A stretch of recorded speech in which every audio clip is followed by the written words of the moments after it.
तर कधी लॉकडाऊन हे कन्सेप्ट नव्हतं.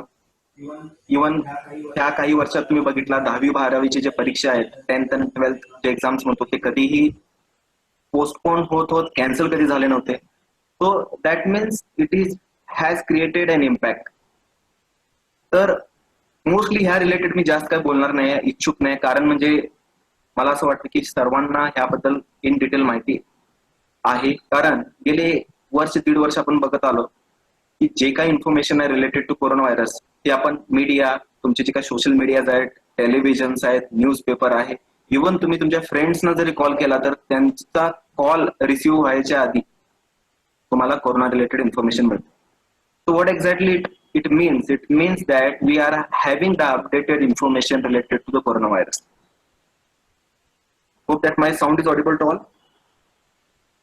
तर मोस्टली आपण जर कोरोना व्हायरस बद्दल जर थोडक्यात बोलायचं आहे जर झालो तर ह्या व्हायरसने जसं वेळ जाईल तसं तसं त्याच्यामध्ये म्युटेशन घडवत भरपूर काही चेंजेस हे दिसून आले आपल्याला. ह्या चेंजेस मध्ये काय गोष्टी आहेत की त्याच्या रूप त्याचे जे काही चेंजेस आहेत, what ever the changes occurred in this corona virus, it has impacted the society. It is impacted the society in a such a manner that people are having a botheration to contact with their relatives, even with their friends. They are not able to have the common gathering, or even they are not able to come together for the various ceremonies such as marriages.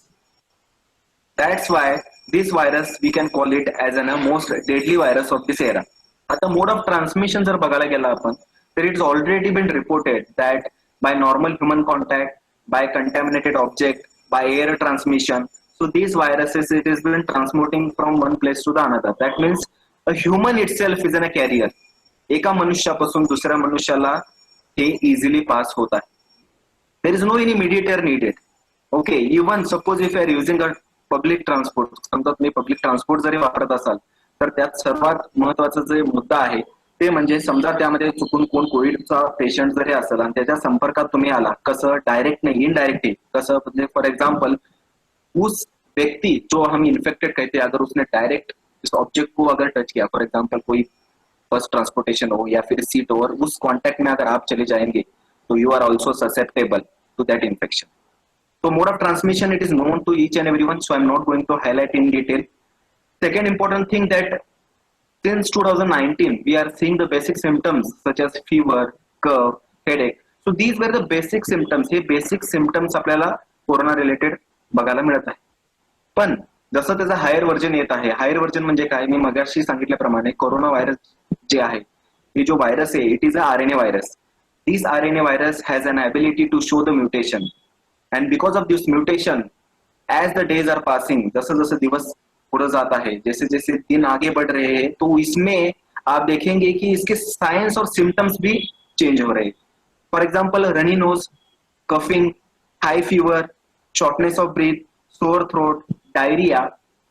So there is an updation in the symptoms. That is, there is an updation in the signs and symptoms of these diseases. But now the second important part, जर आपण यामध्ये बोलायचा प्रयत्न केलो तर we can see the two things. First thing is that we R not only having the war with the covid. Okay, कोविड-19 बरोबर आपलं फक्त युद्ध चालू नाही आहे, तर त्याच्यासोबत काही दुसरी गोष्टी आहेत जे कोविड-19 ने इन्व्हिटेशन दिलं, त्याला आपण सेकंडरी इन्फेक्शन म्हणू शकतो.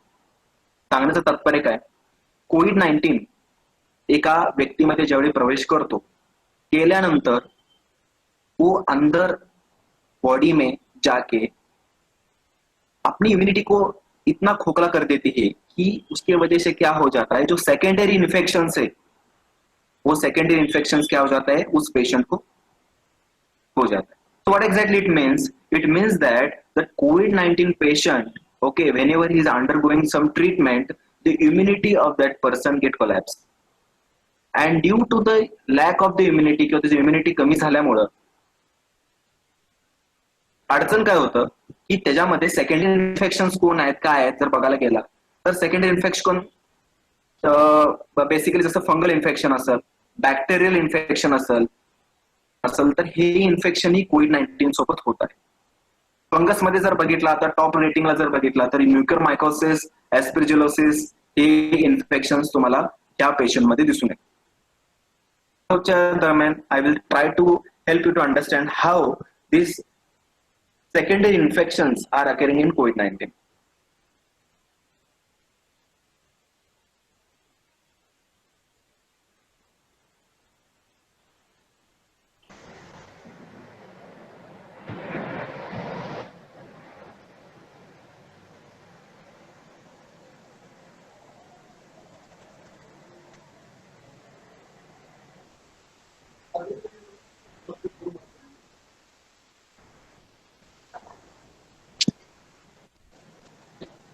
व्हिडिओचा आवाज येते आपल्या सर्वांना?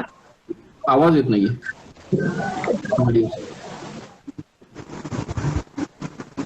ओके ओके, ठीक आहे, काय हरकत नाही. I will just give you demonstration, त्याच्यावर तुम्हाला समजेल.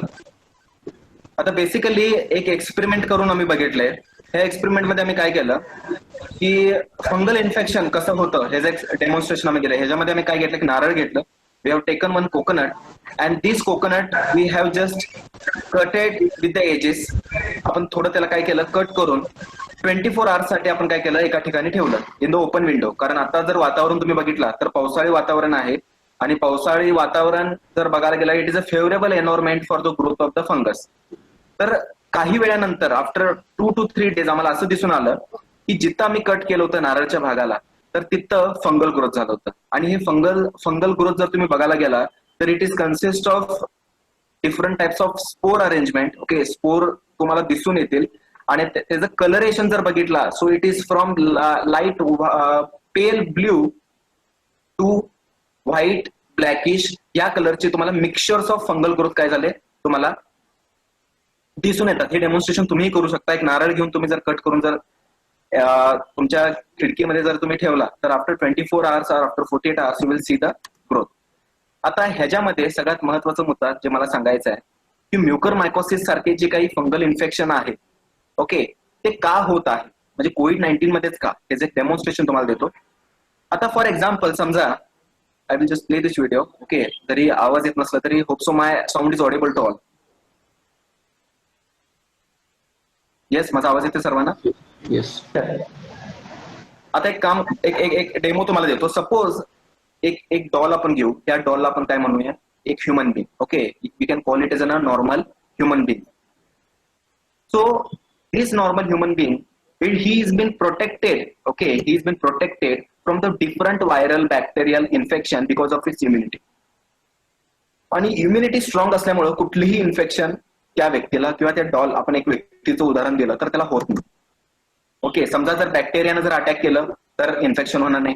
सपोज जर आपण फंगस म्हटलं तर फंगसनं जरी अटॅक केलं तर इन्फेक्शन होणार नाही.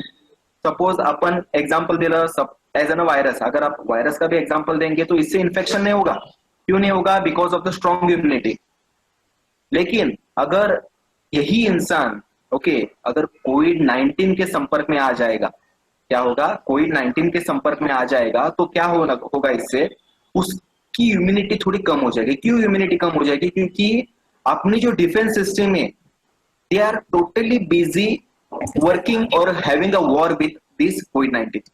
And during this time what will going to happen, whatever the secondary infections are there, जैसे मैंने अभी बताया, जो बैक्टीरिया था, जो वायरस था, जो फंगस था, उनको एक एंट्री पास मिल गया, गेट पास मिल गया. क्यों मिल गया? क्योंकि कोविड-19 ने अपनी इम्यूनिटी क्या की, कम कर दी. और इसके वजह से क्या हो जाएगा, जो बैक्टीरिया फंगस जो इन्फेक्शन है वो इजीली क्या हो जाएंगे, कोविड-19 के पेशेंट पर हावी हो जाएंगे. और इसके वजह से क्या हो जाएगा, दैट पर्सन ही और she is susceptible to that infection. So what exactly the first conclusion is, the first conclusion is if you are in contact with COVID-19 patient, if you are infected with COVID-19 patient, COVID-19 infection, then your immunity will collapse in such a manner that you have the chances to get infected with the susceptible bacterial, fungal, okay, or viral infection. Hope so you are getting what I am trying to say. आपको समझ में आ रहा होगा मैं आपको क्या बताने की कोशिश कर रहा हूं. Yes yes sir. Okay.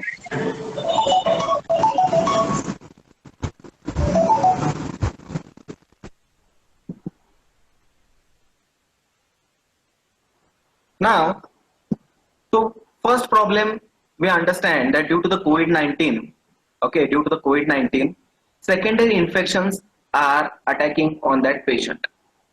And not only the secondary infection of fungus, but also of the different organisms such as bacteria or virus. We'll take another example. Hope so that this picture is seen to you. Okay, हे picture दिसते तुम्हाला? Yes, sir. Can anyone tell me की हे कशाचं image आहे?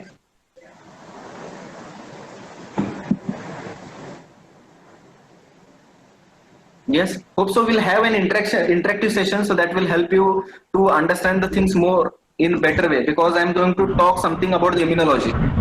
Shopping mall आहे. Okay, your right.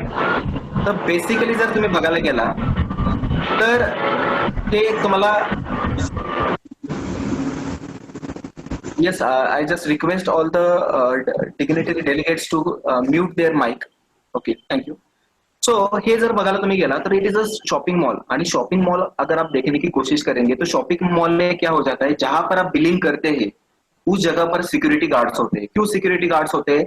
क्योंकि अगर शॉपिंग मॉल में गलती से अगर कोई चोर उचक्के अगर घुस जाते हैं तो इससे क्या हो जाएगा, शॉपिंग मॉल को ही नुकसान नहीं होगा, तो इसी के साथ बाकी के जो लोग हैं जहां यहाँ पर जो खरीदी करने के लिए आए उनको भी ये प्रॉब्लम होगा. इसलिए सिक्योरिटी गार्ड्स क्या करते हैं, दे try to protect the mall, and also they give the protection to the civilians. So that is the issue. But for instance, okay, एक हम एग्जांपल समझने की कोशिश करते हैं. अगर शॉपिंग मॉल के सिक्योरिटी गार्ड्स अगर कुछ टाइम के लिए अगर उधर ना रहे, या फिर कोई टेररिस्ट, ओके, हम इस टेररिस्ट को कोविड-19 कहेंगे, अगर कोविड-19 का टेररिस्ट अगर अटैक करेगा शॉपिंग मॉल पर, तो अपने जो गार्ड्स है वो पूरी तरह से उस कोविड-19 को डिफेंड करने में बिजी होंगे. तो इसी दरम्यान क्या होगा कि जो बाकी के सेकेंडरी इन्फेक्शन से वो क्या करेंगे, उनको तो फ्रीली एक्सेस मिलेगा और वो इजीली क्या करेंगे, अटैक करेंगे.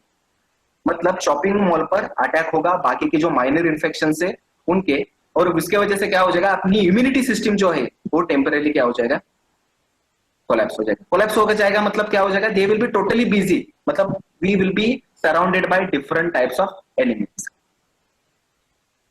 डॉक्टर्स ने क्या किया कि when we have seen that many deaths were been reported in various European countries, in Italy, in Spain, in United States, and in even in our country, so they started to give steroids to the patients. तो उन्होंने क्या KIA, patients को steroids देने की कोशिश की. steroids दिल्यामुळं patients मध्ये पॉझिटिव्ह रिप्लाय आला, म्हणजे पेशंटचं जे मृत्यू दर होता ते कमी झाला. तर तुम्ही विचार करत असणार की कोविड-19 मध्ये ओके, स्टेरॉइड्सचा काय रोल आहे, स्टेरॉइड्समुळे काय फायदा झाला पेशंट मध्ये, किंवा स्टेरॉइड्समुळे आता काय नुकसान झाले. सो हे दुविधा जे मन आहे, जे लोकांमध्ये जे कन्फ्युजन आहे ते मी आज क्लिअर करणार आहे.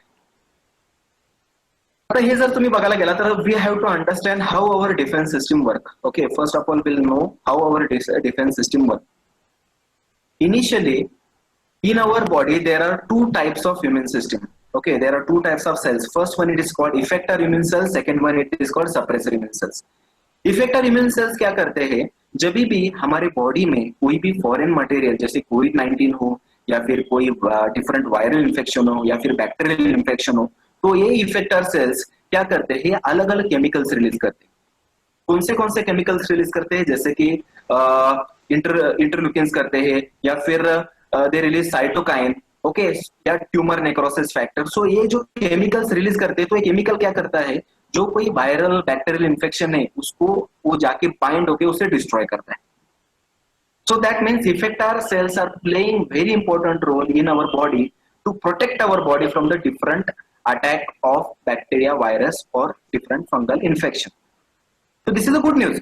लेकिन डू यू नो, अगर इफेक्टर सेल्स लिमिट के बाहर अगर एक केमिकल रिलीज करेंगे तो उससे नुकसान क्या होगा, इससे नुकसान होगा we will have high fever, we will have inflammation, body में सूजन होगी, and also there is a condition which is called cytokine storm. मतलब बॉडी में हेवी फीवर होगा, सूजन होगी और साइटोकाइन स्टॉर्म होगा. और इसके वजह से क्या हो जाएगा, जो पेशेंट है, फॉर एग्जाम्पल अगर कोविड का पेशेंट हो तो इसमें this condition is not good. Temperature अगर आपका 102, 103 और 104 के अगर आगे जा रहा है, so it is a alarming sign because it may result into the death of that patient.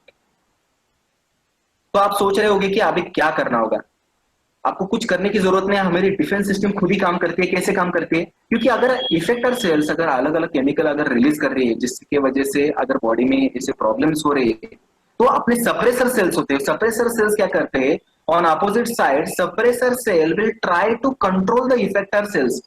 They will say to the effector cells that stop releasing of these chemicals because these chemicals are not only harming to the body but it is causing the serious consequences.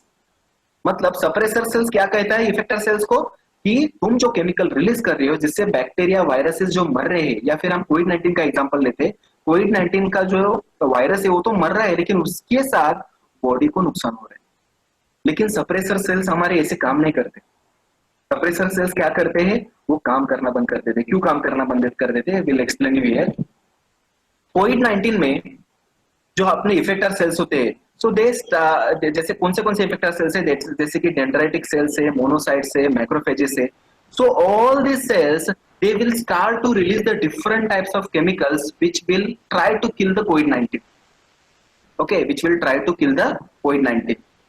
आप मुझे एक बात बताइए, can anyone tell me that where this infection is there of COVID-19? COVID-19 के जो virus है mostly कहाँ होते हैं, कौन से बॉडी के रीजन में होते हैं मोस्टली?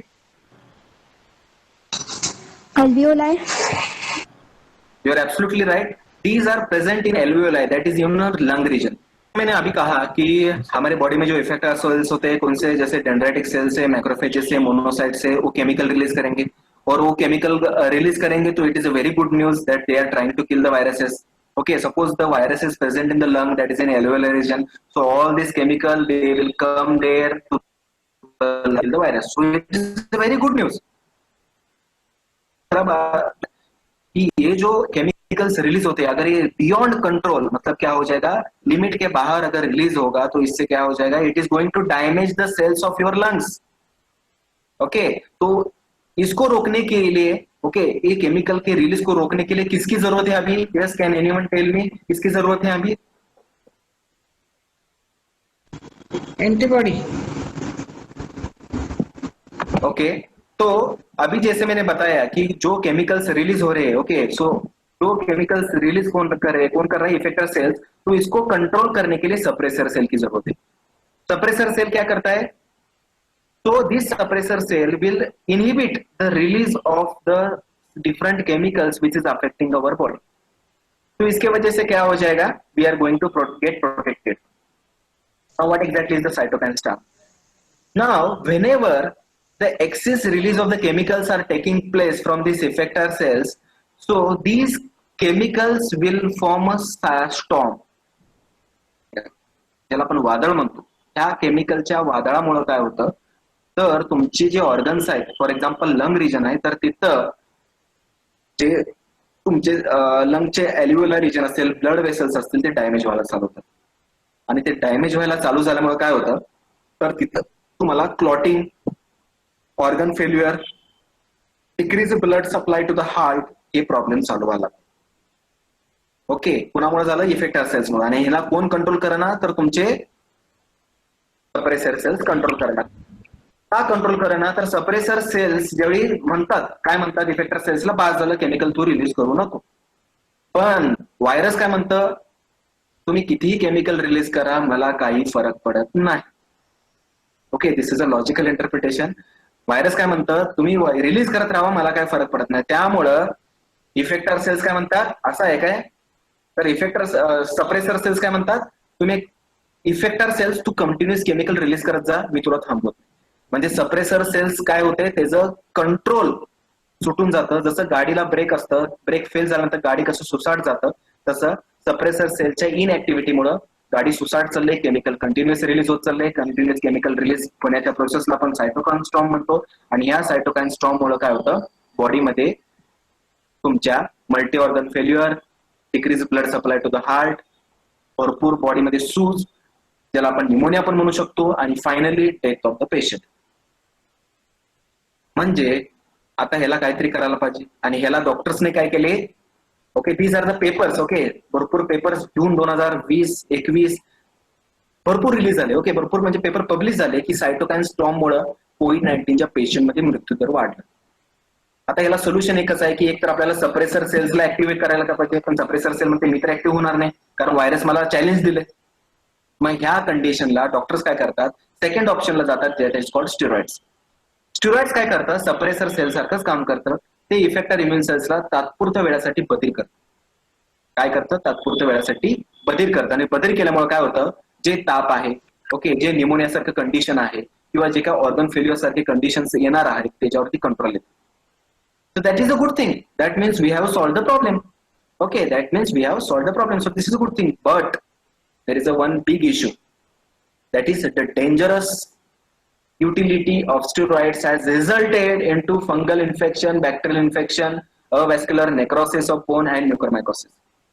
आता हे काय भानगड आहे, आपण काय केलं, सप्रेसर सेलला ऍक्टिव्ह करू शकलं नाही, स्टिरॉइड्स दिलं. स्टिरॉइड्स दिल्यामुळे काय झालं, आपलं इम्युनिटी थोडी प्रमाणात वीक झाली. आता मला एक सांगा, इम्युनिटी जर वीक झाली तर जे काही तुमचे सेकंडरी इन्फेक्शन्स आहेत, ओके, जसं की तुमचे बॅक्टेरिया असतील, फंगल असतील, त्यांना इन्व्हिटेशन मिळणार का नाही मिळणार बॉडीमध्ये अटॅक करण्यासाठी? Yes. That means indirectly we are stopping our own immune system and inviting the secondary infection. म्हणजे कोविड-19 काय खेळ खेळलं बघा, कोविड-19 तुमच्याच बॉडीच्या प्रतिकार शक्तीला चॅलेंज देऊन, ओके, नुकसान तर केलंच, पण त्याच्यासोबत जर तुम्ही स्टेरॉइड्स दिला तर बाकीचे तुमचे जे इन्फेक्शन्स आहेत ते काय झाले, तुमच्या बॉडीवरती हावी झाले. म्हणजे आता ती परिस्थिती बघा कशी झाली. हा जो मधला कैंडिडेट है, ओके, ये जो बंदा आपको दिख रहा है कोविड-19 का पेशेंट है. इसको प्रॉब्लम क्या है, देखो, इसको प्रॉब्लम ये है, अगर इसको कोविड-19 है, सीवियर कंडीशन है, अगर आपको इसको स्टेरॉइड्स देंगे, ओके, अगर हेवी डोज का स्टेरॉइड्स देंगे तो इसको म्यूकोरमाइकोसिस होगा. ओके, अगर आप इसको स्टेरॉइड्स नहीं देंगे, ओके, अगर आप इसको स्टेरॉइड्स नहीं देंगे तो कोविड-19 से मर जाएगा. तो it is a double aged sword, म्हणजे दोन धारी तलवार प्रकारचं. आता तुम्ही म्हणाल की स्टेरॉइड्स आपण द्यायला हवं का नको. So this decision is with the doctors. Okay, this decision is with the doctors. Only in the extreme case when the patient is not responding to the medicine, okay, especially in the case of COVID-19, at that time doctors prescribe the steroids. पण कधी कधी बिना डॉक्टरचं परमिशनचे patients बिंदास धडाधड steroids वापरतात आणि त्याच्यामुळं Covid पासून तर ते वाचतात, पण सेकंडरी इन्फेक्शन जसं की म्युकरमायकोसिस वगैरे जे आहे त्याला ते बळी पडतात. म्हणजे तुम्हाला आता एक गोष्ट तर क्लिअर झालं असेल की कोविड असोसिएटेड म्युकरमायकोसिस म्हणजे काय. Yes, is it clear to you what exactly mean by COVID associated mucormycosis? Yes, sir. Yes, sir. Yes, sir. Now, I welcome you to the world of fungal disease. Now, what exactly I'm trying to say? It is not a funny thing, but it is a fact. एक लक्षात ठेवा, प्राचीन काळापासून वेगळ्या वेगळ्या नाना तऱ्हेचे fungal infection मनुष्याला, even एनिमल्सला पण होत आहे. ओके, जसं रिंग वॉर्म ज्याला तुम्ही गजकर्ण म्हणता, कॅन्डिडियासिस आहे, फंगल टो इन्फेक्शन आहे, असे भरपूर फंगल इन्फेक्शन्स आहेत. आणि एक गोष्ट तुम्ही स्वतःहून बघितलं असाल, हे जर फंगल इन्फेक्शन जर तुम्हाला झालं तर nearly the patient have to take the medicine for more than 1 to 2 months. काही तर किमोथेरपी सारखे 6-6 महिने, जसे की कॅन्डिडियासिस नावाचे जे डिझीज आहेत, तर 6-6 महिने काय करतात, ट्रीटमेंट घेऊनही ते बरं होत नसतं. आणि त्याच्यामुळे कॅन्सर सारखं रोगही आपल्याला ह्या फंगल डिझीजमुळे दिसायला. आता ह्याच्यामध्ये जर बघायला गेला तर व्हॉट इज म्युकरमायकोसिस. ओके, आता फंगल जे वर्ल्ड ऑफ फंगल डिसीज आपण म्हटलं, ह्याच्यामध्ये म्युकरमायकोसिस कोण आहे, ओके, आणि व्हाय इट इज अफेक्टिंग कोविड-19 पेशंट, ह्याच्याबद्दल आपण माहिती घेऊया. Even if you want this information you can visit the website that is www.abhiguru.com, ज्यामध्ये latest updated information related to कोविड-19, different disease associated secondary infection called mucormycosis, black, white किंवा जे काही फंगस तुम्ही म्हणता त्याचं इन्फॉर्मेशन त्यामध्ये तुम्हाला मिळून जाईल. आपण आता चालू करू की म्युकरमायकोसिस किंवा ब्लॅक फंगस म्हणजे नेमकं काय. म्युकरमायकोसिस ह्याला दुसरं नाव आहे zygomycosis. It is a life threatening fungal infection.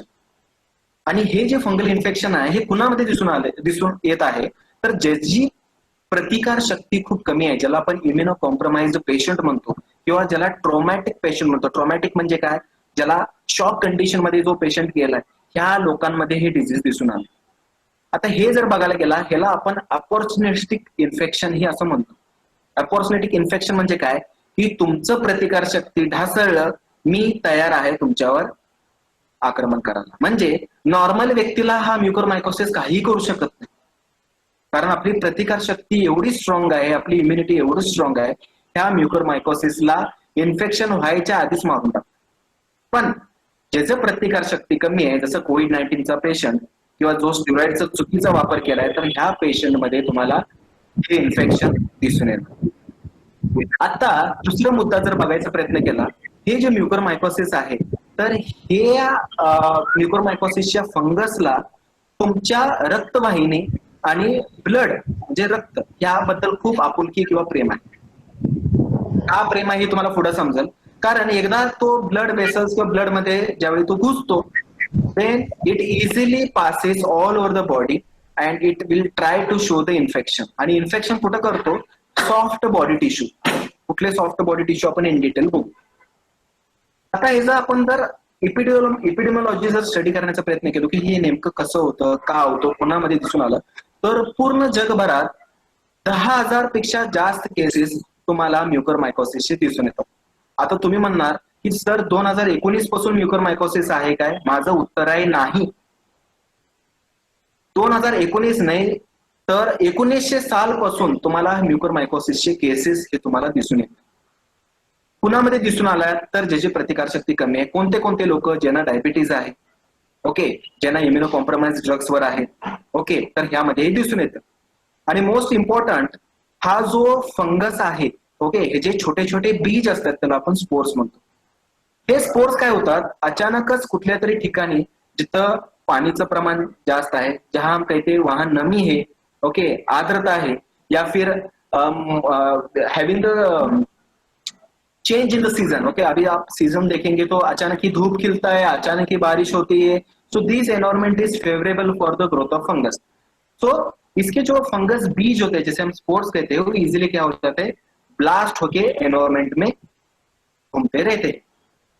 और जब भी ये घूमते रहते हैं, with in a single stroke it will enter in your mouth by your nose, by your respiration, by your mouth, even they can enter in your eyes. ऐकून घ्या, कुठनं कुठनं ते जातं बघा, प्रवेश कुठनं कुठनं करतं. तर ह्या ठिकाणातून तुमच्या बॉडीमध्ये प्रवेश करतं. पण केलं तरी आपल्याला काय अडचण नाही, कारण जसं शॉपिंग मॉलला सिक्युरिटी गार्ड होते, तसे आपल्या बॉडीमध्ये सिक्युरिटी गार्ड्स आहेत. आणि ते काय करतात, तर ह्याला आल्या आल्याच काय करतो, त्यात मारून टाकतात.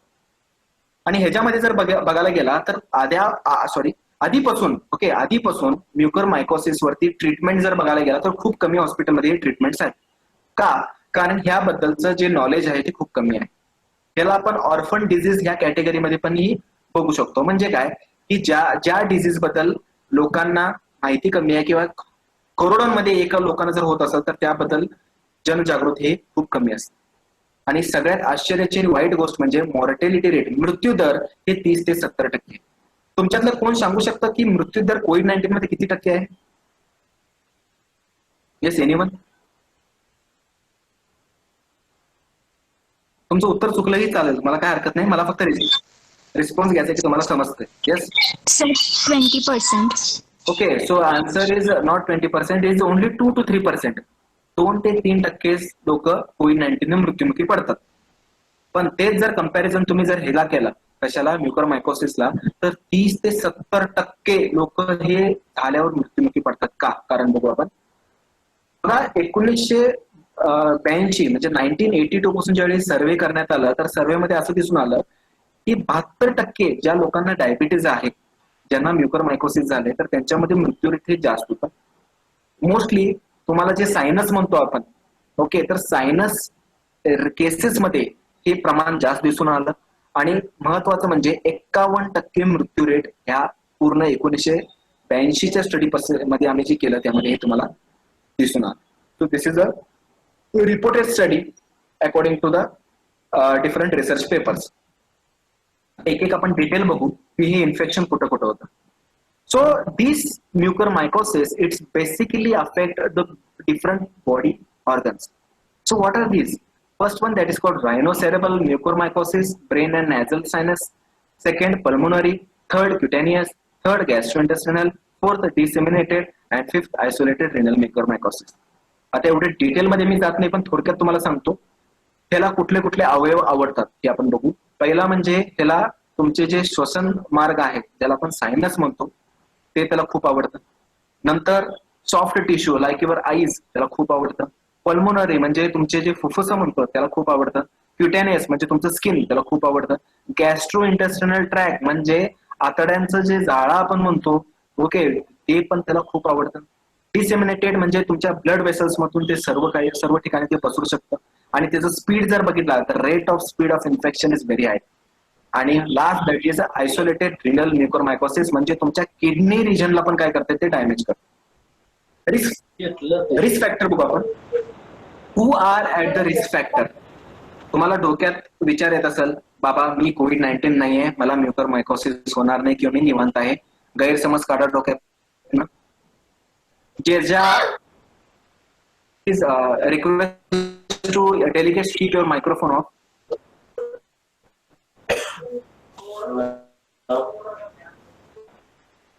तर ज्या लोकांमध्ये डायबिटीज आहे okay those people who are suffering from diabetes mellitus and which is in uncontrol way जास्त आहे. त्यानंतर जे काही डेफरऑक्सामाइन थेरपीवरती आहेत किंवा ज्यांना HIV एड्स आहे किंवा ज्यांच्यामध्ये आयर्न किंवा ॲल्युमिनियमचं ओव्हरलोड झालंय जे कोविड-19 आहे पेशंट्स आहेत ज्यामध्ये मिसयूज ऑफ स्टेरॉइड झालं ज्यांच्यामध्ये बर्न्स आहेत म्हणजे स्किन तुमचं जर ऍक्सिडेंटली जर बर्न झालं तर त्या लोकांमध्ये हे दिसून येतं. काही लोक सिव्हिअर शॉक कंडिशन मध्ये जातात जसे की सुनामी भूकंप वॉर या लोकांमध्ये पण दिसून येतं. प्रोटीन एनर्जी माल फंक्शनिंग म्हणजे ज्यांच्यामध्ये प्रोटीनचं प्रमाण कमी आहे या लोकांमध्ये हे दिसून येतं. आणि ज्यांना लोकांना कॅन्सर आहे कॅन्सरचं ट्रीटमेंट चालू आहे त्या लोकांना पण म्युकोरमायकोसिसचं चान्सेस हे इक्वल आहे. सिमिलरली ज्यांच्यामध्ये मेटाबॉलिक ऍसिडोसिस आहे जे काही स्टेरॉइड्स वरती आहेत ज्यांचं कुणाचं ऑर्गन ट्रान्सप्लांट झाले ज्यांच्यामध्ये WBCचं प्रमाण जसं की न्यूट्रोफिल्स आपण म्हणतो त्यांचं प्रमाण कमी झालं त्यांना कॅन्सर आहे जे कोणी ड्रग्स यूज करतात HIV एड्स लिव्हर सिरोसिस असे भरपूर काही डिझिजेस आहेत ओके ज्यामध्ये तुमची इम्युनिटी टेम्पररी वेळासाठी काय होतं कोलॅप्स होतं. So in these cases you are going to see the mucormycosis. आता म्युकोरमायकोसिस म्हणजे काय तर तुम्ही म्हणणार जसं फॉर एक्झाम्पल म्हणजे एड्स म्हटलं तर HIV व्हायरस आपल्या डोक्यात येतं. कोरोना व्हायरस म्हटलं तर कोविड-19 व्हायरस आपल्या डोक्यात येतात. तसंच म्युकोरमायसेट्स किंवा म्युकोरमायकोसिस म्हणजे हे कोण आहेत व्यक्ती जर बघायला तुम्ही प्रयत्न केला it is a group okay it is a group of fungus. कोण कोण आहेत बघा that is a Rhizopus Mucor then Apophysomyces then Cunninghamella then Lichtheimia then Saksenaea ही असे भरपूर ग्रुप आहेत. हे ग्रुप काय करतात एकत्रित येऊन तुमच्यावरती काय करतात हल्ला करतात आणि त्यालाच आपण कॉमनली काय म्हणू शकतो we can call it a fungal infection. आता ह्यामध्ये जर बघितलं जसं सांगितलं मगाशी सांगितलं हे इझिली तुम्हाला garden area in the farm शेतीचं ठिकाण त्यानंतर if you visit the forest जंगल किंवा पावसाळ्याच्या ठिकाणी तुम्ही जर काही असे जुनं वाडे वगैरे जर तिथे गेला तर तिथं फंगल जर ग्रोथ आला असेल तर हमखास तुम्हाला हे जे फंगस बघायला मिळणार ओके. हे फंगस तुमच्या लंग्स सायनसिस ब्रेन या ऑर्गनला काय करतात टार्गेट करतात. का टार्गेट करतात because they are easily spreading through the various media such as from blood vessels then from blood vessels they are going to create ischemia म्हणजे तुमचं ब्लड सप्लाय कमी करतात. नेक्रोसिस म्हणजे बॉडीतले जे अवयव आहे ते कुजवतात. इन्फ्रॅक्शन म्हणजे हार्ट अटॅक सारखी गोष्टीही ह्याच्यामुळे घडू शकतात. Neutrophils plays an important role in defence system against mucormycosis. आपल्या बॉडीमध्ये जे WBC ज्याला आपण प्रतिकारशक्ती म्हणतो त्यातले सेल्स आहेत ज्याला आपण न्यूट्रोफिल्स म्हणतो खूप प्रमाणात काय करतात ह्या म्युकोरमायकोसिस सेल्सला कंट्रोलमध्ये आणण्याचे किंवा यांना मारण्यासाठी प्रयत्न करतात. But the problem is that की काही गोष्टी आहेत की जी गोष्टी जर घडले तर ती अडचण पेशंट मध्ये होऊ शकते. कसं जर ऑक्सिजनचं प्रमाण कमी झालं साखरचं प्रमाण तुमच्या बॉडीमध्ये वाढलं तर ह्या गोष्टीमुळे पण काय होतं तुमच्या बॉडीला सूज येतं. बॉडीला सूज जर आलं तर this can be called as an local inflammation or aggregation which results in to the development of mucormycosis. आता एक एक टाईप बघू आपण.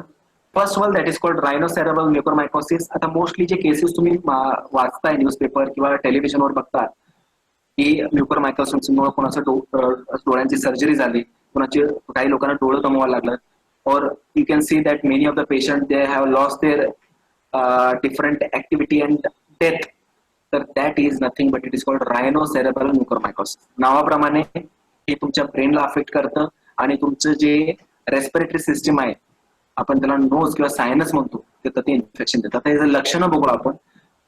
पहिला म्हणजे तुम्हाला एक हलकं headache. Okay, there will be headache, ते पण कुठं, डोळ्याच्या मागं बरोबर. Then there will be pain all over your face. Okay, चेहऱ्यावरती सूज येऊन तुम्हाला काय होते, तिथं दुखायला चालू होतं. त्यानंतर तुम्हाला दिसणं कमी होतं आणि हळूहळू जसं जसं सिम्टम्स येतील तसं नाकातून तुम्हाला काय होतं, नाक बंद होऊन, दॅट्स कॉल्ड नेझल कंजेशन, त्यापासून white there is a black discharge, नाकातून नाकेवाटे काळ पदार्थ, ओके, द्रव्य, हे काय होते, यायला चालू होतं. इपिटॅक्सिस म्हणजे नाकातलं तुमचं काय होतं, that there will B simultaneously bleeding from the nose, and along with that you will also have the fever. So that means this is the way by means of which the rhinocerebral mucormycosis occur. Yes, understand? आवाज येते माझा?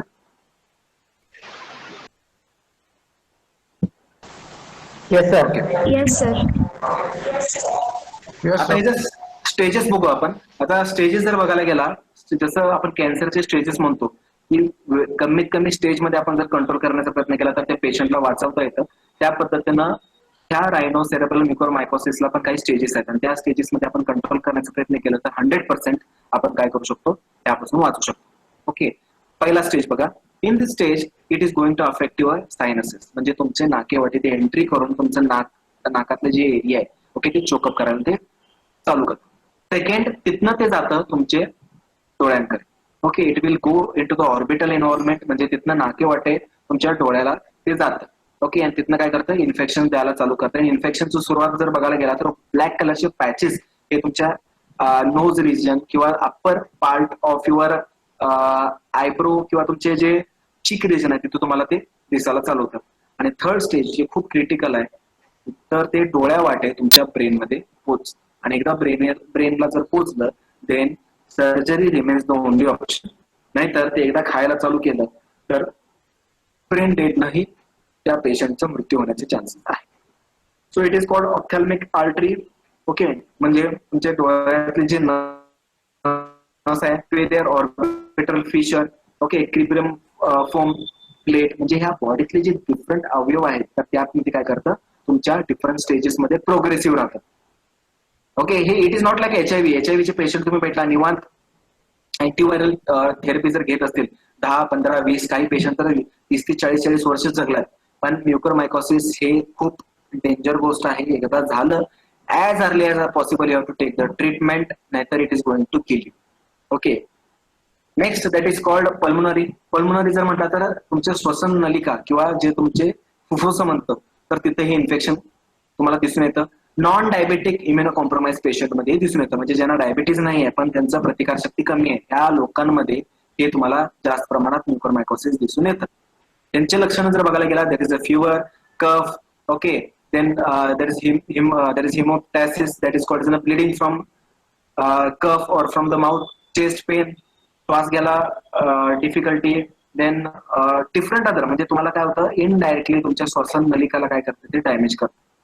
It may also precipitate pneumonia also.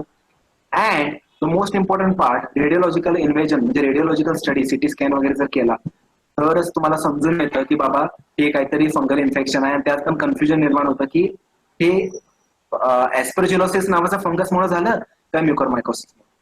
म्हणजे तुम्ही CT scan किंवा हे करायला जरी गेला तर डॉक्टरांना एक प्रकारचं कन्फ्युजन निर्माण राहतं, ओके, की बाबा हे जे फंगल इन्फेक्शन आहे कुठल्या ग्रुपमुळे झालं. ओके, नेक्स्ट आहे क्युटेनियस. क्युटेनियस जर बघायला गेला तर हे स्किन इन्फेक्शन आहे, म्हणजे फंगसला तुमच्या स्किन बरोबर पण एक अफेक्शन किंवा एक प्रकारचा एफिनिटी आहे. आता हे कसं होतं बघा, एक तर प्रायमरी म्हणजे काय की तुमच्या बॉडीला कुठं कट झालं आणि तुमच्या त्या कटमध्ये ते व्हायरस ते फंगस काय केलंय, एंटर केलं आणि एंटर करून तिथे इन्फेक्शन केलं, दॅट इज कॉल्ड प्रायमरी. आणि सेकंडरी म्हणजे काय की तुमच्या जे काही बॉडीमधनं, ओके, बॉडीमधनं जर ते डिफरंट ऑर्गन्सला जर पसरत असेल तर तिथनं पण ते काय करू शकतं, तुमच्या स्किनला ते टार्गेट करू शकतो. ओके, तर बेसिकली जर तुम्ही बघायला गेला तर अल्सर्स होतात, ओके, तिथं कंटिन्युअसली ब्लिडिंग राहतं आणि ते जे काही तुमचे प्रायमरी अँटीबायोटिक्स वगैरे जर तुम्ही घेतला तर ते बरं जर होत नसेल तर then doctor can indicate that it may be the fungal infection. Next that is called as a gastrointestinal. I think it was the case something in Delhi, nearby to the Delhi region. The first case of there is COVID-associated mucormycosis आढळलं, ज्यामध्ये गॅस्ट्रोइंटेस्टायनल ट्रॅकला पेशंटला infection झालं होतं. अक्षरशः ते इंटेस्टायनल region काय झालं होतं, पूर्ण डॅमेज झालं होतं.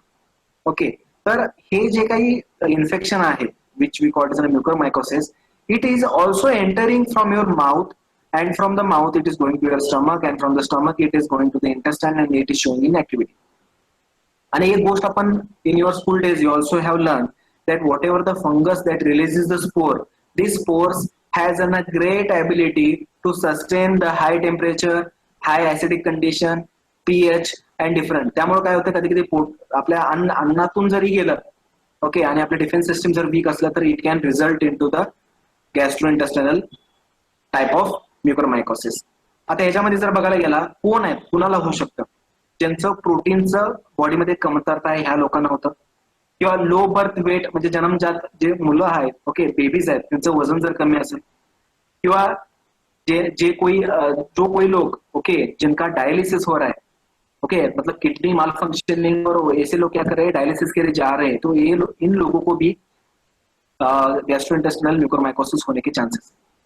ओके, पेशेंट में अगर आप देखेंगे तो आपको क्या दिखाई देगा, आपको पेट दर्द होगा, वोमिटिंग होगा, डायरिया होगा, okay, simultaneously there will be bleeding, okay, there will be bleeding.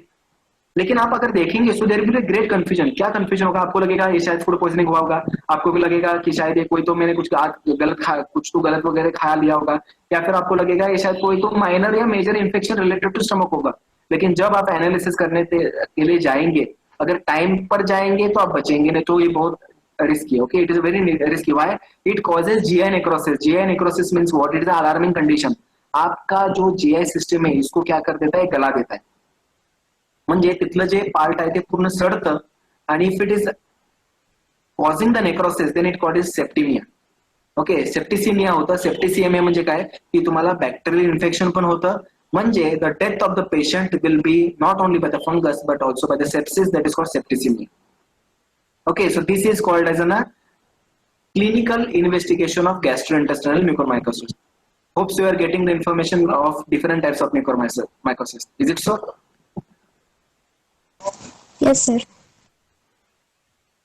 Now I'm not going to go in detail about other types, that is a renal mucormycosis. आता फक्त एवढंच सांगेन की रिनल म्हणजे किडनी रिलेटेड पण म्युकोरमायकोसिस होतं. त्याच्यामध्ये कोण लोक रिस्क फॅक्टरवर आहे, ज्यांना एड्स आहे, ज्यांना डायबिटीज आहे, जे ड्रग्सचं कळत न कळत डॉक्टरना बिना विचारता औषधं घेतात, ज्यांचं ऑर्गन ट्रान्सप्लांट झालंय, ह्या लोकांमध्ये हे दिसून आले. आणि सरप्राइझिंग पार्ट सांगतो, फिमेल पेक्षा मेल मध्ये आयसोलेटेड रिनल म्युकोरमायकोसिसचं प्रमाण जास्त प्रमाणात दिसून आले. Okay, and it has resulted into different types of issues. That is a pathology that I'm not going to discuss in detail. But एवढं सांगतो की हे केसेस दिसून आले. आता हे जर बघितलं तर रिसर्च पेपर इन 1999 मध्ये हे पब्लिश आहे, ज्यामध्ये केसेस ऑफ रिनल म्युकोरमायकोसिस पण त्यांनी काय केलं, नेक्स्ट आहे डायग्नोसिस अँड लॅबोरेटरी प्रॅक्टिस. आता म्युकोरमायकोसिस जर झालं तर आपण ओळखायचं कसं, what is the line of treatment, how we can find this mucormycosis. The simple thing is by different test. कोणता टेस्ट आहे बघा. पहिला म्हणजे biopsy. Biopsy is the gold standard. Biopsy केला 100% तुम्हाला पिक्चर क्लिअर होतं की पेशंटला कॅन्सर आहे, त्या पेशंटला फंगल इन्फेक्शन आहे, त्या पेशंटला टीबी मुळे गाठ झाल्यात, हे सर्व बायोप्सीने आपल्याला क्लिअर होतं. म्हणजे biopsy is the best option. Tissue swabs जर घेतला, जसं आपण कोविडच्या पेशंटमध्ये स्वॅब्स आपण घेतो, तसं टिश्यू स्वॅब जर घ्यायचा प्रयत्न केला किंवा तुम्ही डायरेक्ट स्वॅब घेतला तर ह्याच्यानं आपल्याला डिटेक्शन होत नाही. इव्हन मायक्रोस्कोपिक अनालिसिस वरनं पण आपल्याला समजू शकतं, we can understand that this patient is having mucormycosis. Second, that is by the culture. Okay, blood टेस्टनं आपल्याला समजू शकतं, पण कंडिशन आपल्या ब्लड मध्ये जर हे स्पोर्स किंवा हे जे सेल्स आपण म्हणतो हे जर असतील तर आपल्याला समजू शकतं. मॉलिक्युलर अनालिसिस, जसं की तुमचं पीसीआर वगैरे जे आपण आता आरटीपीसीआर वगैरे तुम्ही ऐकलं असाल, ओके, तसं पीसीआर स्टडीनं पण आपण काय करू शकतो, we can identify the mucormycosis. Even काही बायोमार्कर स्टडीज आहेत, जसं की बीटा डी ग्लुकॅन किंवा गॅलेक्टोमॅनिन, ह्या प्रकारचे टेस्टनं पण आपण काय करू शकतो, we can find out that whether there is a mucormycosis. एक उदाहरण देतो, त्यावरून समजेल तुम्हाला. फंगस जर बघायला गेला, कॅन एनीवन इलस्ट्रेट फंगस कसं असतं, कोण सांगू शकतं फंगसचे पार्ट्स काय काय असतात? कुणाला माहिती आहे फंगसचे पार्ट्स काय काय असतात? Yes anyone? If you are not knowing, एक थोडंसं रिव्हिजन करेन मी 5th क्लास आपण शिकलो होतो ते, त्यावरून आपल्याला अंदाज आहे. It contain root, stem-like structure, and the upper part, the balloon-like part is there. Okay, you are absolutely right. Basically जर तुम्ही बघायला गेला तर फंगसमध्ये तर स्पोरेंजिया असतं, जिथून स्पोर्स तयार होतात. त्यानंतर हायपी असतं. ओके, परत हायपी पासून तुम्ही जर बघायला गेला तर हे हायपी एकमेकाला लिंक होऊन काय करतात, नूडल सारखं स्ट्रक्चर करतात. जसं आता तुम्ही इथं बघू शकता. आता ह्यामध्ये आपण बघितलं तर ब्रांचिंग दिसून येईल तुम्हाला. बघा, हे ब्रांचिंग दिसून येतं आणि या ब्रांचिंग मुळे काय करतं, तर हे ब्रांचिंग जे आपण हायपी म्हणतो हे ऑर्गनला जातात, ऑर्गनला अढेर होतात, म्हणजे काय होतात, जोडले जातात आणि एक विशिष्ट प्रकारचे केमिकल्स रिलीज करतात. हे केमिकल काय करतात, ऍसिड सारखं काम करतात. तिथलं जे ऑर्गन आहे ते काय करतात, डॅमेज करतात. आणि डॅमेज केल्यामुळे काय होतं, ते डॅमेज केल्यापासून जे प्रोडक्ट बाहेर येतं तर ते that product is like a food to this fungus. म्हणजे या फंगसला हे अन्नसारखं किंवा it is like a food, आणि त्यातनं काय करतं, ते ग्रो होत. आणि हे ग्रो होत असताना कंटिन्युअसली त्याचे हायपीज काय करत असतात, कंटिन्युअसली पसरत जाऊन ब्रांचेस तयार करून जिथं ऑर्गन आहे तिथं जाऊन ते केमिकल रिलीज करून ते ऑर्गन डॅमेज करत राहतात. आणि जसं ऑर्गन डॅमेज होईल तसे सायमल्टेनियसली ग्रो होत राहतात. So this is the way how the mucormycosis और एस्परजिलस सायमल्टेनियसली वर्क.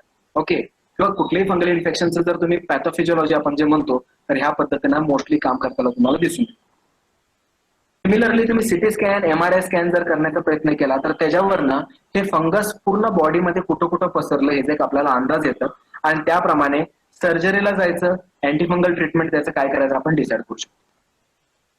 बघा, हे this is the one of the image of city scan where you can see और which will help you to understand की कुठं काय झालं. White arrow जर तुम्ही बघायचा प्रयत्न केला so it gives the opacity. Okay, आणि त्याच्यावरून आपल्याला समजू शकतं की म्युकरमायकोसिस किंवा कुठल्याही प्रकारचं इन्फेक्शन झालं असेल तर कसं आहे मॅनेजमेंट. आता एवढं आपण सर्व गोष्टी समजून घेतलं की बाबा म्युकरमायकोसिस असं होतं, त्याचे प्रकार असे, फक्त कोविड-19 नाही तर डायबिटीजच्या लोकांनाही होऊ शकतं किंवा ज्यांचा इम्युनिटी कमी आहे त्या लोकांमध्ये दिसून येतं. आता त्याला ट्रीटमेंट कसं करायचं? Best treatment is antifungal therapy. कोणते कोणते अँटीफंगल ड्रग मार्केटमध्ये अवेलेबल आहेत जे आपण इंजेक्शनच्या स्वरूपात देऊ शकतो? That is amphotericin B, then posaconazole, then isavuconazole. हे जे आपण पेशंट त्यांना वाचू शकतो. पण एक अडचण असं पण आहे की समजा त्या पेशंटला किडनीचे जर इश्यूज असतील आणि आपण जरी औषध दिलं तर हे एक औषध किडनीलाही धोकादायक आहे. म्हणजे एक प्रकारचे विष देऊन आपण बॉडीमधल्या दुसऱ्या विषयाला मारण्याचा प्रयत्न करत आहोत. म्हणजे हे ताऱ्यावरची कसरत आहे. त्याच्यामुळं पेशंटचे कंडिशन बघूनच डॉक्टर काय ठरवतात की त्याला कुठलं ट्रीटमेंट द्यायला पाहिजे. नाहीतर आपण काय करतो, सोशल मीडियावरती जातो, ओके एम्फोटेरिसिन पी द्या, झालं पेशंट बरं. असं होत नाही. ओके, आपल्या मनाप्रमाणे आपण ट्रीटमेंट घेऊन चालत नाही. कारण काही लोक मनाप्रमाणे ट्रीटमेंट घेऊनच म्युकरमायकोसिस सारख्या गोष्टीला बळी पडले. Even another therapy that is given that is reliable and easy is and recommended that is surgery. तिथलं पार्ट ज्यावेळी नेक्रोसिस होतं म्हणजे सडतं तर आपल्याला ते काढून टाकावं लागतं. Whether it is a eye part, whether it is a nasal part, whether it is a brain part, whether it is a intestinal part, surgery करून आपल्याला ते काढायला लागतं. There is a no option, we have to remove it. Next there is a hyperbaric oxygen therapy. Okay, त्याच्यामध्ये आपण pressurise oxygen देऊन काय करतो, न्यूट्रोफिलचं प्रमाण वाढवण्याचा प्रयत्न करतो, ज्यातनं म्युकरमायकोसिसला आपण टार्गेट करून मारू शकतो. आणि सगळ्यात सिंपल आहे डायबेटिक कंट्रोल. डायबेटिक्सला कंट्रोलमध्ये आणा, इनडायरेक्टली शुगरचं प्रमाण तुमचं कमी होणार आणि शुगरचं प्रमाण कमी झालं तर तुम्ही वाचू शकता. इव्हन एक सांगतो, काही लोकांमध्ये जे स्टेरॉइड्स आपण दिलोय तर त्या स्टेरॉइड्स दिल्यामुळं रिसर्च पेपरमध्ये असं दिसून आलंय की स्टेरॉइड्स काही प्रमाणात साखरचं जे कॉन्सन्ट्रेशन आहे तुमच्या बॉडीमध्ये वाढवतं. म्हणजे तुम्हाला डायबिटीस नसताना पण जर तुम्ही स्टेरॉइड जर चुकीच्या पद्धतीने घेत असाल तर तुमच्या बॉडीमध्ये साखरचं प्रमाण वाढणार आणि साखरचं प्रमाण वाढलं तर इनडायरेक्टली तुम्ही काय करताय, ह्या फंगसला ग्रो होण्यासाठी एक चांगलं वातावरण देत आहे. कॉम्प्लिकेशन्स बघू. जर पेशंटला समजा एकदा झालं, काय झालं, सेरोब्रो रायनो ऑर्बिटल म्युकरमायकोसिस. ओके, जर झालं तर अडचण काय काय बघा. एक तर त्याला ब्रेन रिलेटेड प्रॉब्लेम होऊ शकतं, त्याचं डोळे कायमचं जाऊ शकतात, ब्रेन स्ट्रोक होऊ शकतं, कायमचं लॉस ऑफ स्मेल होऊ शकतं आणि ब्रेन मध्ये काय होऊ शकतं, स्ट्रोक सारखे कंडिशन्स, ओके ज्याला आपण थ्रॉम्बोसिस म्हणतो, तर ह्या सारखे कंडिशन्स हे आपल्याला दिसून येतात, उद्भवतात. आणि क्विक डिसिजन, पेशंट ऍडमिट झाला लगेच डिसिजन घेऊन त्याला लाईन ऑफ ट्रीटमेंट चालू करायला लागतं, कारण तुमच्याकडे खूप कमी टाइम असतं. त्यामध्ये जर तुम्ही ट्रीटमेंट दिला नाही तर पेशंटचं जाण्याचे चान्सेस वाढतात. पल्मोनरी जर बघितला तर तुम्हाला इन्फ्रॅक्शन म्हणजे हार्ट अटॅक येण्याचे चान्सेस आहेत. स्किनला झालं तर तुमच्या सॉफ्ट टिश्यू आहेत ते डॅमेज होऊ शकतात. गॅस्ट्रोइंटेस्टिनल ट्रॅक म्हणजे तुमच्या आतड्यांना जर झालं तर तुमचं पचनशक्ती बिघडतं, तुम्हाला खाल्लेलं अन्न बॉडीला लागत नाही, and it may result in to an number of GI related problems, जे मी इथं कथन करून तुम्हाला समजणार नाही. And it is very complicated system. फक्त एवढंच सांगेन की हे जिथं जातं तिथं भरपूर प्रमाणात तुमच्या बॉडीच्या अवयवाला नुकसान करतं. Understood the complications? Yes, sir. आता ह्याचा अडचण बघा. अडचण काय आहे? Mostly in our civilisation, okay, आपल्या संस्कृतीमध्ये आपण जर बघायला गेलो, आपण काय करतो, कुठलेही रोग झाला तर शक्यतो अंगावर काढण्याचा प्रयत्न करतो. ओके, समजा ताप आलं, आज 100 डिग्री टेम्परेचर आहे, ठीक आहे, पॅरासिटामॉल द्या, बरं झालं नाही. उद्या 101 डिग्री टेम्परेचर आहे, गोळी दिलं, बरं झालं नाही. परवा 102 आहे, तेव्हा आपण काय करतो, डोळे उघडतो आणि डॉक्टरांना व्हिजिट करायला जातो. आपण काय करतो, आपल्या हेल्थला इग्नोर करतो. त्या पद्धतीने म्युकरमायकोसिसला जर तुम्ही वेळेत जर इग्नोर केला तर मृत्यू दर हे 54% वर क्रॉस होतो. म्हणजे 50-50 चान्सेस राहतात पेशंट वाचणार की नाही. आता according to the study, okay, 2005 साली रोडेंट आणि त्यांच्या ग्रुपने एक स्टडी केला. त्या स्टडीमध्ये त्यांना असं दिसून आलं की HIV पेशंटला जर म्युकरमायकोसिस जर झालं तर मृत्यू दर 100%, म्हणजे तो 100% तो जाणार. जर ते पूर्ण बॉडीमध्ये जर पसरलं असेल, दॅट इज अ डिसेमिनेटेड, तर 90% पेशंट जाण्याचे चान्सेस आहेत. जर ते डोळे वाटे जर तुमच्या ब्रेनला जात असेल तर 30 ते 85% पेशंट दगावण्याचे चान्सेस वाढतात. नाकेवाटी जर इन्फेक्शन झालं तर 46%. श्वसन नलिकाला जर झालं, that is your pulmonary system, फुफ्फुसांना झालं तर 76%. स्किनला झालं तर 4 ते 10%. आता मोठा प्रश्न आहे कोविड-19. आता कोविड-19चं प्रिडिक्शन करायची काही गरज नाही, कारण मी तुम्हाला काय म्हटलं, कोविड-19च्या वेळेला म्युकरमायकोसिस ज्यावेळी होतं ते तुमच्या इंटेस्टाईनला झाले, श्वसन नलिकाला झाले, मेंदूला झाले, त्याच्यावरनं तुम्ही स्वतःच ठरवा की त्याचा मृत्यू दर किती असेल. ओके, सो त्यामुळे मी इथं प्रेडिक्ट करत नाही. आतापर्यंत जे काही मी स्लाइड्स दाखवले त्यावर तुम्हाला एक हलकासा एक अंदाज आला असेल की म्युकरमायकोसिस मध्ये काय गोष्टी होतात आणि कसं मृत्यू दर जास्त आहे. सगळ्यात चांगली बातमी अशी आहे की मोड ऑफ स्प्रेड जर बघितला, it is a non communicable, म्हणजे एक दुसऱ्यापासून ते पसरत नाही. त्याच्यामुळं चुकून तुम्हाला जर वाटलं की बाबा आपल्या नातेवाईकांमध्ये कोणाला म्युकरमायकोसिस झाले, त्याच्या आपण संपर्कात जायचं नाही, तर असं काही विषय नाहीये. ते त्याचं इम्युनिटी कोलॅप्स झाल्यामुळे त्याला झालं. So it is a non communicable infection. So what is our conclusion? Mucormycosis जर बघितला तर it is a necrotising infection. Necrotising म्हणजे बॉडी मधल्या अवयवाला ते काय करतं, सडवतं आणि पेशंटला मारतं. पूर्ण जगभरात 10,000 पेक्षा जास्त केसेस प्रत्येक वर्षी बघायला मिळतात. ह्याच्यामध्ये डोळेवाटी जे इन्फेक्शन आहे, जे मेंदूला जातं, त्याचं प्रमाण जास्त आहे. स्टेरॉइड्स तुम्ही जर घेत असाल तर एक सिंपल तुम्हाला सांगतो, डॉक्टरच्या प्रिस्क्रिप्शन शिवाय घेऊ नका. घेतला तर कॉन्सिक्वेन्सेस तुम्ही स्वतः भोगायला तयार राहा. नेक्स्ट आहे मॉर्टॅलिटी रेट किंवा मृत्यू दर बघितला तर मी जसं क्लासिफिकेशन दिले तर त्या पद्धतीने 30 ते 90% हे राहतं. कंडिशन अप्लाय की कितव्या स्टेजवर तो पेशंट गेलाय आणि त्याला बाकीचे कुठले इन्फेक्शन वगैरे आहेत. Next point, sugar are poison. Okay, sugars are like poisons, they help the black fungus. म्युकरमायकोसिसला आता जे सोशल मीडियामध्ये नाव जे पडलंय त्याला आपण ब्लॅक फंगस म्हणतो. त्याच्यामुळं साखरचं प्रमाण तुम्ही कंट्रोल करा. मी म्हणत नाही पूर्ण बंद करा, पण कंट्रोलमध्ये घ्या. आजकालचे वातावरण खूप खराब आहे. स्वच्छता ठेवा स्वतःच्या आजूबाजूला, मेडिटेशन करा, थोडं डेली एक्सरसाइज करा, योगा करा, बॅलन्स डाएट घ्या. इम्युनो बुस्टर्स आपण म्हणतो. ओके, विटॅमिन सी वगैरे वगैरे टॅबलेट्स मार्केटमध्ये अवेलेबल आहेत. मी त्याला काही म्हणत नाही, पण एक लक्षात ठेवा, तुमचं इम्युनिटी आपका अगर खुद का इम्युनिटी आपको बढ़ाना है तो एक ही आप काम कर सकते हैं. आपको क्या करना होगा, बैलेंस डाइट लेना होगा. अगर आप बैलेंस डाइट लेंगे जिसमें आपको मल्टीपल विटामिन मिलेंगे, जिसमें आपको प्रोटीन्स मिलेंगे, जिसको आपको कार्बोहाइड्रेट्स मिलेंगे, तो ऑटोमेटिकली आपकी बॉडी इम्युनिटी तयार करेल. आज मी इम्युनो बुस्टरचे कॅप्सूल्स घेतलं, उद्या मी शक्तिमान झालो, होत नाही. ओके, आज घेतलं उद्या होत नाही, असा आहे प्रकार. त्यामुळे ते गैरसमज डोक्यातनं काढा. मार्केटमधनं मी हजारो रुपये खर्च करून इम्युनो बुस्टर खातोय, काही अर्थ नाही त्याला. तुमचं बॉडी एक्सेप्ट करत नाही. ते विषय वेगळा आहे, कधीतरी मी सांगेन तुम्हाला. Next, don't reuse wet mask. आता अजून एक अडचणीची गोष्ट, मी मोस्टली आपल्या विद्यार्थ्यांना बघतो काय करतात कॉलेजला वगैरे किंवा बाहेर वगैरे कुठं तर जात असतील, मास्क घ्यायचं, वापरायचं, वापरल्यानंतर ते काय करतात, कुठं तर खिडकीला अडकवतात, 2 दिवसानंतर परत बाहेर जायचं तेच मास्क घेतात, वापरतात.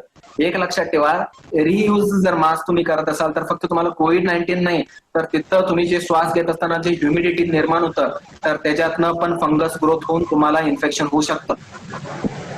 Understood what are the consequences of using the dry, that is a wet mask. So ICMR also has given the indication that don't use the wet mask. Please anyone can mute the camera. बघा कोणाचं audio चालू आहे, it is disturbing. Okay, thank you. Next important part, last पीट मी आता touch करतो. आता तुम्ही जे सोशल मीडियावरती न्यूज बघताय, काय न्यूज आहेत, black fungus, yellow fungus, white fungus, तर हे भरपूर प्रकारचे कन्फ्युजन लोकांमध्ये आहे. म्हणजे लोकांनी काय केलंय, वेगवेगळ्या तरंगाचे नावं देऊन टाकल्यात की त्या पद्धतीचे फंगस आहे. पण एक लक्षात ठेवा, these are the group of fungus. आणि ह्या फंगस जे काही तुम्हाला आता ही लिस्ट दिसते according to the center for disease control USA जे आहे, हे लिस्ट आहे.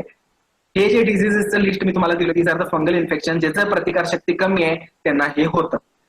आणि हे जर ज्यावेळी मी कल्चर जर तुम्ही लॅबमध्ये तयार केला तर वेगवेगळे कलर दिसतात, तर त्या कलरला ब्लॅक, येलो वगैरे तुम्ही जे नावं देता, ते नावं देण्याच्या बदली तुम्ही जर ह्या नावानं जर त्यांना ओळखला तर इझिली तुम्ही म्हणू शकता की बाबा ह्या नावाचं फंगस झालंय. जसं आता म्युकरमायकोसिस आहे, तसं टॅलोरोमायकोसिस पण आहे, कॅन्डिडियासिस पण आहे, ऍस्परजिलोसिस पण आहे. ओके, हे फंगसचं वर्ड आहे. ओके, म्हणजे तुमची प्रतिकारशक्ती कमी झाली तर हे तुम्हाला अटॅक करतात. आता हे 2020 साल किंवा 21 साल आपण म्युकरमायकोसिसचं म्हणतो, तसं भविष्यात जर तुमची प्रतिकारशक्ती कमी झाली तर आपण हे बाकीचे पण इन्फेक्शन करतील. कॅन्डिडिया सारखे जे इन्फेक्शन आहे त्यापासून तर कॅन्सर सारखं आजार होतो. म्हणजे fungal infections are really dangerous.